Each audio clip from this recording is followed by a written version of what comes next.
नमस्कार, आप देख रहे हैं जनता मांगे जवाब और मैं हूं आपके साथ राघवेंद्र ओझा। आज इस कार्यक्रम में हम बात करेंगे होली पर डगमगाई कानून व्यवस्था की।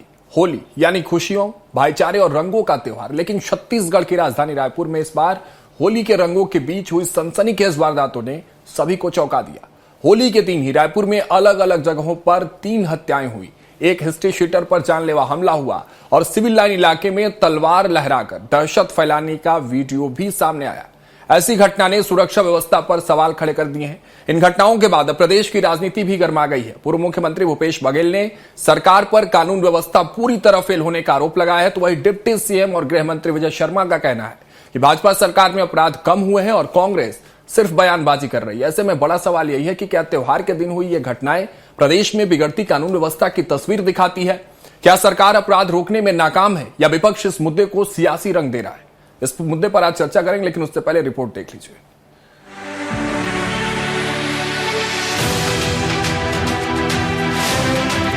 होली के दिन राजधानी रायपुर में ही कुछ घंटों के भीतर कई आपराधिक घटनाएं सामने आई हैं। आरंग थाना क्षेत्र में रंग लगाने को लेकर हुए विवाद में रायपुर निवासी नीरज लोधी की हत्या कर दी गई, तो वहीं खरोरा के माठ गांव और विधानसभा थाना क्षेत्र के बरबंदा में भी हत्या की वारदात सामने आई है। इधर तिल्दा इलाके में हिस्ट्री शीटर लाला यादव पर जानलेवा हमला किया गया, जबकि सिविल लाइन थाना क्षेत्र में युवकों की ओर से तलवार लहराकर दहशत फैलाने का वीडियो भी सामने आया है, जिसमें पुलिस ने 3 आरोपियों को गिरफ्तार किया है। तो वहीं बिलासपुर में सड़क दुर्घटना के आरोपी को पकड़ने गई पुलिस टीम पर हमला कर दिया गया, जिसमें एक कांस्टेबल घायल हो गया है। ऐसी घटनाओं ने पुलिस की सुरक्षा व्यवस्था पर सवाल खड़े कर दिए हैं। पूर्व सीएम भूपेश बघेल ने राज्य सरकार पर तीखा हमला बोला है। उन्होंने कहा है कि प्रदेश में कानून व्यवस्था की स्थिति बेहद खराब हो चुकी है और सरकार इसे संभालने में पूरी तरह नाकाम साबित हो रही है। और खासकर होली के दिन चाकूबाजी में लोगों की मौतें हो रही है, घर में घुस के मार रहे हैं, पुलिस वाले वर्दी फाड़ रहे हैं। यदि शराब दुकानें खुली होती, क्योंकि जो उनका स्टॉक दोपहर तक खत्म हो जाता, उसके बाद फिर जाता हो, तो वो तो दारू भट्टी में पता नहीं कितनी हत्याएं हो जाती। ये सरकार से संभला नहीं जा रहा है। ये गृह मंत्री जी को थोड़ा भी उसमें शर्म है तो उसको तत्काल इस्तीफा दे देना चाहिए, विष्णु जी के पास जाना चाहिए, भैया ये विभाग दूसरे के दे दो। वहीं इन आरोपों पर पलटवार करते हुए डिप्टी सीएम गृह मंत्री विजय शर्मा ने कहा है कि भाजपा सरकार में हत्या और लूट की घटनाओं में कमी आई है। उन्होंने कांग्रेस पर सिर्फ मीडिया में बयानबाजी करने का आरोप लगाते हुए कहा है कि विधानसभा में अपराध के आंकड़े पेश किए जा चुके हैं और तुलना करने पर सच्चाई सामने आ जाएगी। हत्या, लूट, इसमें कमी आई है और मैंने कहा कि 13 महीने नहीं, पिछले 26 महीने में भी कमी आई है। खैर कहेंगे कि 26 महीना तो भाजपा का ही हो गया, तो मैंने उनकी सरकार का भी 26 महीना और हमारी सरकार का भी 26 महीना निकाल कर बताया था। उसके बावजूद अगर वो ऐसा कहते हैं तो उनको समझना चाहिए। मैंने सदन में कहा है, गवर्नमेंट के रिकॉर्ड के आधार पर कहा है, और उसके बाद अगर वो मीडियाबाजी इसमें खाली करना चाहते हैं तो उनको समझना चाहिए। होली जैसे खुशियों के त्योहार पर हुई इन आपराधिक घटनाओं ने एक बार फिर प्रदेश की कानून व्यवस्था को लेकर बहस छिड़ दी है। विपक्ष सरकार को घेर रहा है तो सरकार अपराध के आंकड़ों के सहारे अपने बचाव में उतर आई है। ऐसे में बड़ा सवाल यही है कि क्या त्योहारों के दौरान सुरक्षा व्यवस्था को और मजबूत किया जाएगा, ताकि आने वाले समय में इस तरह की घटनाओं पर रोक लग सके और लोग बिना डर के त्योहार मना सके। स्वराज एक्सप्रेस के लिए रायपुर से दिलीप साहू की रिपोर्ट। चलिए इस मुद्दे पर चर्चा कर लेते हैं, क्योंकि मुद्दा बेहद संवेदनशील है। सुरक्षा व्यवस्था से यह मुद्दा जुड़ा हुआ है। हमारे साथ केश चौहान जी भारतीय जनता पार्टी के प्रवक्ता हैं, हमारे साथ जुड़ रहे हैं। अजय गंगवानी जी कांग्रेस की बात रखेंगे।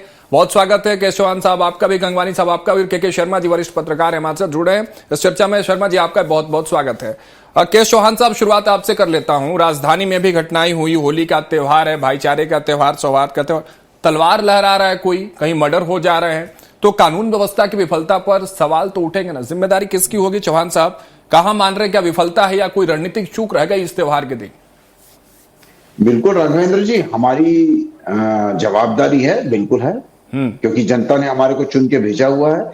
लेकिन मैं ये बोल रहा हूं कि अपराध हो रहे हैं, लेकिन अपराध बढ़ नहीं रहे हैं, अपराध घट रहे हैं, ये हमारे को भी देखना पड़ेगा। ऐसा नहीं है कि 3 दिसंबर 2023 के बाद एकदम से अचानक से लोग तलवार लहराने लग गए, अचानक से हत्याएं होने लग गई।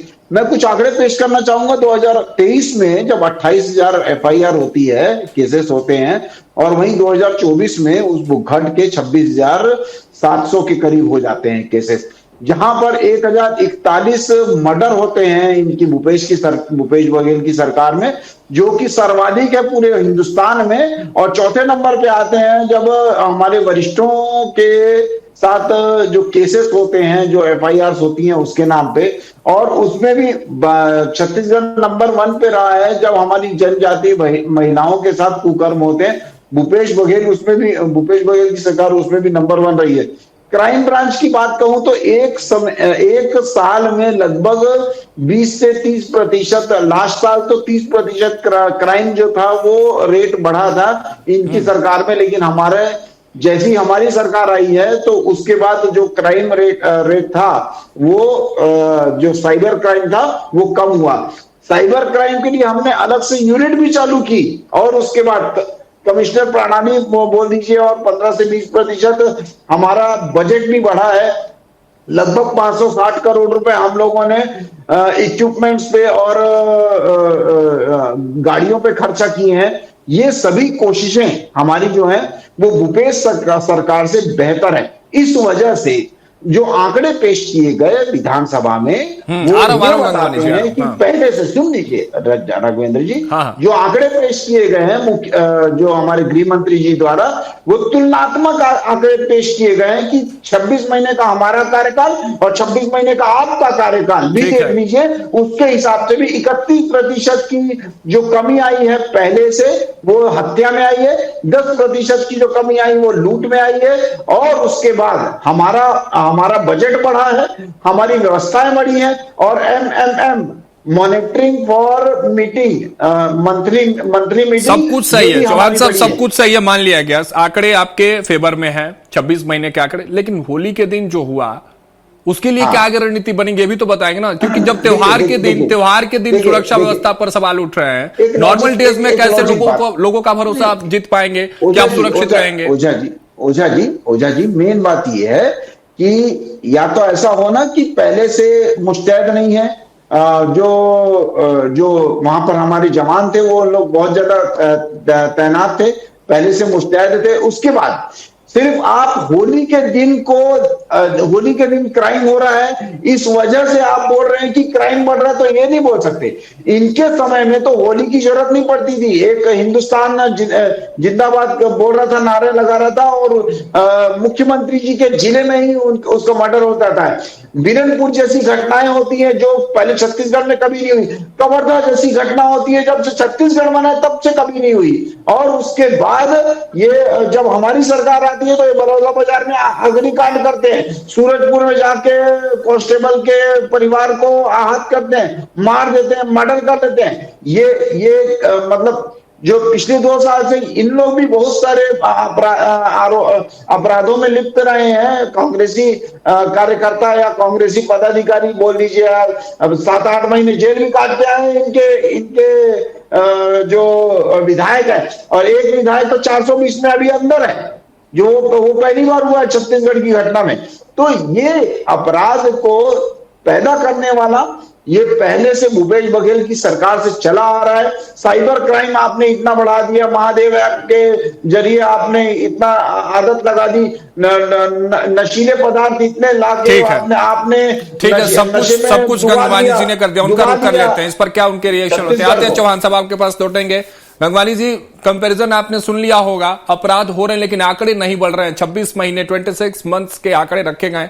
आपके समय में भी अपराध तो होते ही थे गंगवानी साहब, इसमें नो डाउट है, लेकिन आपने उस समय क्या अलग किया जो अभी आप चाहते हैं कि मौजूदा सरकार कुछ अलग कर ले, अपराध को 0 कर लिया जाए, 0 कर लिया जाए, पूर्ण विराम लगा दिया जाए? कह रहे हैं चौहान साहब अपराध हो रहा है नो डाउट, लेकिन बढ़ नहीं रहा है। देखिए, सबसे पहले मैंने चौहान जी को बहुत शांति सुना, एक शब्द मैंने उनके पूरे वक्तव्य में नहीं बोला। अभी बहुत पेट में दर्द होगा, मैं उम्मीद करता हूँ अपने दर्द को रोक पाएंगे। दूसरा देखिए, बिंदुवार बात करो, महत्वपूर्ण यह है कि आपके डिबेट पे स्वराज की ही बात कर रहा हूँ, 6वीं बार बैठा हूँ मैं अपराध के बारे में, और इसके अलावा अन्य चैनल कुल मिला के मैंने 22 से ज्यादा डिबेट से अपराध की है। अगर सचमुच अपराध नियंत्रित होता, अपराधियों में खौफ होता, पुलिस और खाकी का डर होता तो शायद आप और हम तीनों यहाँ लगातार। ये आंकड़े कब के बताए हैं? भारतीय जनता पार्टी की सरकार की मौजूदा सरकार ने। नहीं, रुकिए ना चौहान साहब, आपने खुद के आंकड़ों में बात मत करिए। चालू गया दर्द, चौहान जी शांत हो। आपके खुद के आंकड़ों में बात मत करिए। आपके खुद के आंकड़ों में बात करने के लिए, सुनने के लिए नहीं बैठे हुए हम लोग छत्तीसगढ़ के आंकड़े। चौहान साहब सुन लीजिए, आप सुन लीजिए। चौहान साहब, आंकड़े आपने रख दिए हैं, सदन में भी आंकड़े रखे गए, गृह मंत्री ने भी आंकड़े रखे, लेकिन अब गंगवानी जी को जरा सुनिए, मुद्दे पर बात करिए गंगवानी जी सीधे। मैं मुद्दे पर बात करता हूं। देखिए महत्वपूर्ण बात स्पष्ट कर दूं, अगर बड़े बड़े दावे कर रहे हैं, अभी मैं इनके पुलिस कमिश्नर का एक सुन रहा था कि 1000 से अधिक पुलिसकर्मी तैनात हैं, 100 से अधिक पुलिस में लगातार घूम रही है। बड़े बड़े दावे किए गए कि भैया हम रायपुर में कमिश्नरेट प्रणाली ला रहे हैं, अपराधियों में डर होगा, खौफ होगा, कोई अपराध नहीं होगा। मैं मेरे मित्र से पूछना चाहता हूं, होली के दिन 4 हत्याएं हुई है। पहली हत्या हुई थी आरंग में, लोधी समाज से नीरज लोधी का। लगातार लोधी समाज सड़क पे है, प्रदर्शन कर रहा है कि तुरंत गिरफ्तारी हो, कार्रवाई हो। पहली बात, खरोड़ा के मार्च क्षेत्र में अदंग लगा के मना करने पर हत्या कर दी जाती है। विधानसभा के बारंदा में 4 हत्याएं हो जाती हैं। तभी तो आप बताइए कि कितना अपराध बढ़ रहा है। चौहान साहब एक साथ सुन लीजिए ना, एक साथ आपसे जवाब ले लूंगा। गंगवानी जी जैसे ही बोलेंगे मैं आपसे जवाब ले लूंगा। चौहान साहब ऐसे किसी की बात नहीं आएगी, मैं रिक्वेस्ट कर रहा हूं। हाँ, आपके पास मैं लौटूंगा। गंगवानी जी अपनी बात रखिए। देखिए महत्वपूर्ण बात है, इसके पहले विधानसभा में माननीय गृह मंत्री विजय शर्मा जी ने आंकड़े दिए थे कि छत्तीसगढ़ में एक साल में प्रतिदिन 9 महिलाओं के साथ बलात्कार, प्रतिदिन 3 हत्याएं, 600 से अधिक महिलाओं के साथ बलात्कार, उसको 31% अगर हत्या में डूबाई है तो उसको नहीं मानते आप 10%। चौहान साहब प्लीज सुनिए ना, ऐसे डिबेट आगे नहीं बढ़ पाएगी। नहीं हो पाएगा चौहान साहब आप रखिएगा अपनी बात। मानना चाहिए, नहीं देखिए, छत्तीसगढ़ में कानून व्यवस्था पर सवाल उठ रहे हैं, डिबेट के कानून व्यवस्था को प्लीज चौहान साहब ना बिगाड़ा जाए, प्लीज मैं रिक्वेस्ट कर रहा हूं, दोनों लोगों से सुना जाए। गंगवानी जी को सुनिए, मैं आपके पास तुरंत आऊंगा, उनके बाद फिर शर्मा जी के पास जाऊंगा। गंगवानी जी जल्दी से बात रखिए जरा। हाँ जी, तीसरी बार हो गया, मेरा निवेदन है, अब अगले बार में कुछ नहीं बोल पाएंगे, इस तरह चलेगा तो मेरा निवेदन है। लेकिन आप बोलिए। रायपुर देखिए, होली के दिन 4 हत्याएं, लगातार तलवारबाजी।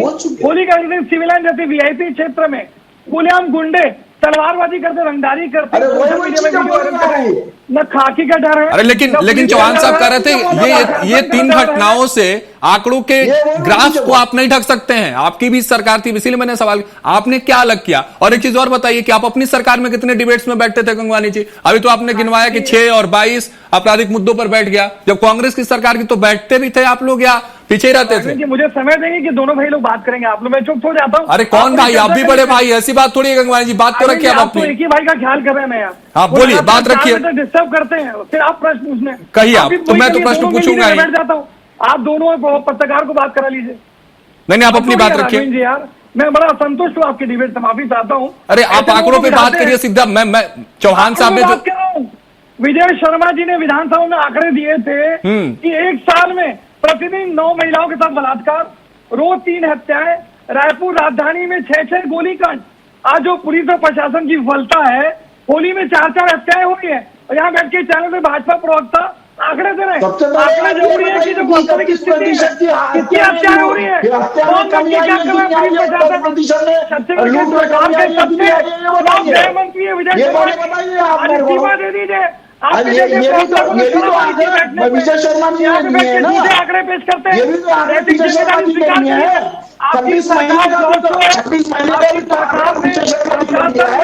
26 महीने कोई संतुलन नहीं है, मौत हो रही है, ये स्वीकार कर लीजिए। छत्तीसगढ़ को आपने अपराध बना दिया है, महिलाओं के साथ। ठीक है, अब मैंने आप दोनों को बहुत सुन लिया। अब मैं शर्मा जी की तरफ जाऊंगा। नहीं, ऐसे डिबेट नहीं हो पाएगा। नहीं, मैंने सुन लिया शांति से। मैं सुन रहा हूं आप दोनों को, मैं लौटूंगा आपके पास। दोनों लोगों को रोक रहा हूं, माहौल को थोड़ा सा। शर्मा जी समझाइए जरा, क्या है छत्तीसगढ़ में, क्या ट्रेंड देख पा रहे हैं पिछले कुछ समय में? राज्य में अपराध के मामलों में क्या ट्रेंड देख पा रहे हैं? होली के दिन जो घटना हुई, क्योंकि आप छत्तीसगढ़ के प्रशासनिक व्यवस्था और राजनीतिक दोनों को खबर भी कि आपने लंबे समय से देख भी रहे हैं। होली के दिन की घटना और अगर पिछले समय की बात कर लें तो राज्य में अपराध को लेकर क्या ट्रेंड देख पा रहे हैं आप, शर्मा जी?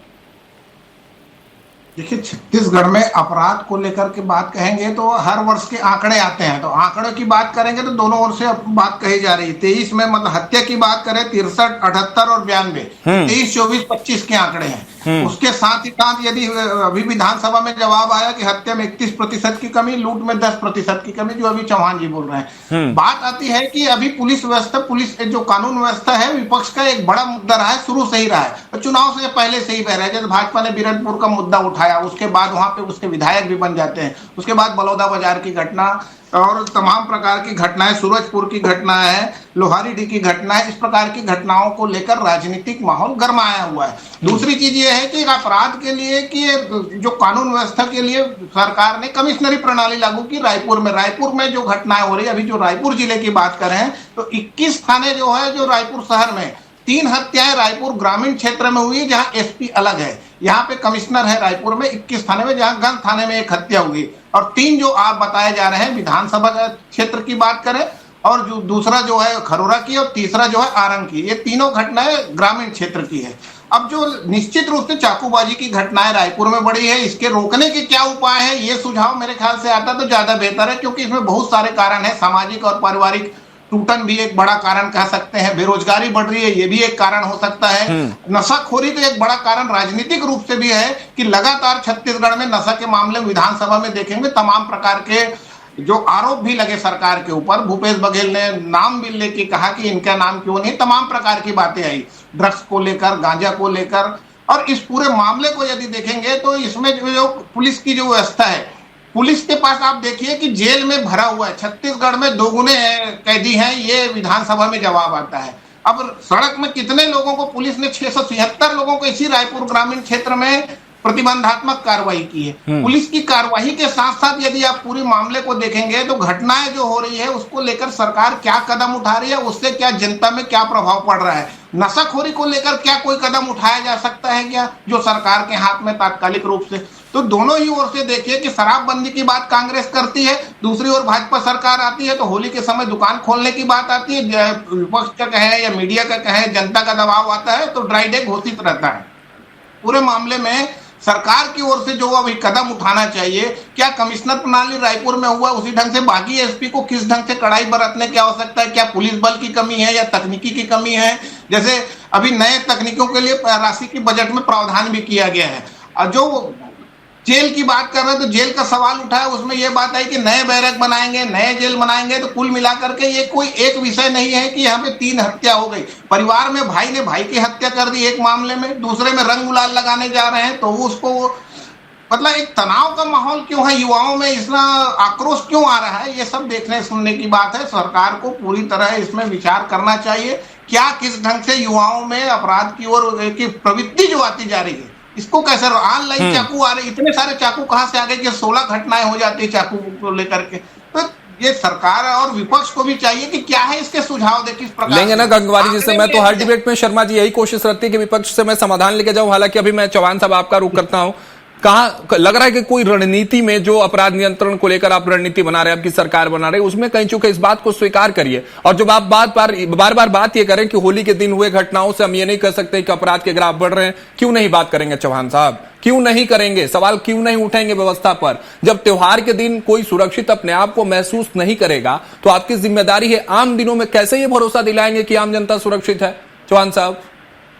ओझा जी बिल्कुल आप बोल सकते अरे चौहान जी, होली के दिन 4 लेकिन क्या है कुछ लोग गंगवानी जी, हमने अब तो सुन लीजिए, हमने कमिश्नर प्रणाली की है, हमने जो बजट बढ़ाया है 15 से 20%, हमने जो मीटिंग हम मंथली लेते हैं, हम जो 560। गंगवानी जी समय देखिए, समय कम है, सुन लीजिए, उसके बाद आपके पास आऊंगा इकट्ठे, आप अपना जवाब दीजिएगा। इस तरह से व्यवस्था बिगड़ रही है डिबेट की, प्लीज गंगवानी जी नहीं, ऐसे नहीं, हमने महिला की भर्ती विपक्ष जी नहीं, मैं अलाउ नहीं गंगवानी जी मैं अलाउ नहीं कर रहा आपको, प्लीज अभी रुकिए थोड़ी देर, चौहान साहब को सुनिए, महत्वपूर्ण बात वो कर रणनीति पे खुद वो बात कर रहे हैं गंगवानी जी, सुनिए तो। और उनके समय में 2022 में 782 मामले आते हैं और उसके बाद 30% की बढ़ोतरी होती है 2023 में 1067 मामले आते हैं, तो उस समय नहीं होता। मेन बात ये है कि जब आपको 26 महीने के आंकड़े दिए गए हैं और 26 महीने के आंकड़े आपको पहले के भी दिए गए हैं और उसमें हम लोग तुलना करते हैं तो उसमें कम पाए जाते हैं। लेकिन मैं मानता हूँ, अभी भी मैं मान रहा हूँ कि अपराध हो रहे हैं, लेकिन अपराध बढ़ नहीं रहे हैं, अपराध घट रहे हैं। मेन बात ये है। और उसके बाद ये लोग अगर झूठ फैलाना चाहेंगे, झूठी करना चाहेंगे, ठीक है, आप इंडिविजुअल। गंगवानी जी आ रहा हूँ ना आपके पास, नहीं बात आ पा रही है उनकी, आ रहा हूँ आपके पास। सुनिए, वो रणनीति पर ही बात कर रहे हैं, क्या होगा कैसे होगा उसी पर बात कर रहे हैं ना।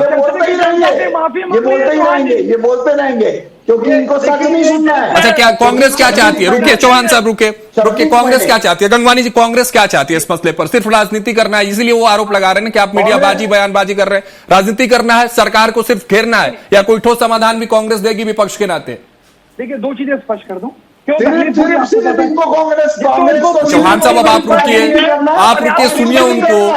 और कुछ नहीं करना है इन लोगों को कुछ नहीं करना है, सिर्फ और सिर्फ राजनीति करना है, सिर्फ और सिर्फ राजनीति, और कुछ नहीं करना है इन लोगों को।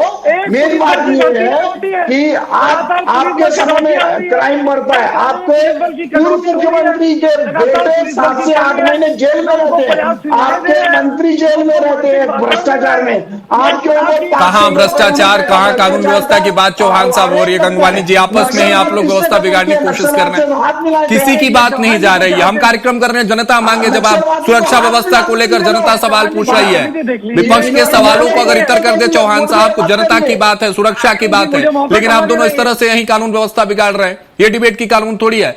चौहान साहब, आखिरी कमेंट आपसे ले रहा हूं, 30 सेकंड। गंगवानी जी, पहले मैं बोलूंगा। ठीक है, पहले आप बोलिए, पहले आप बोलिए।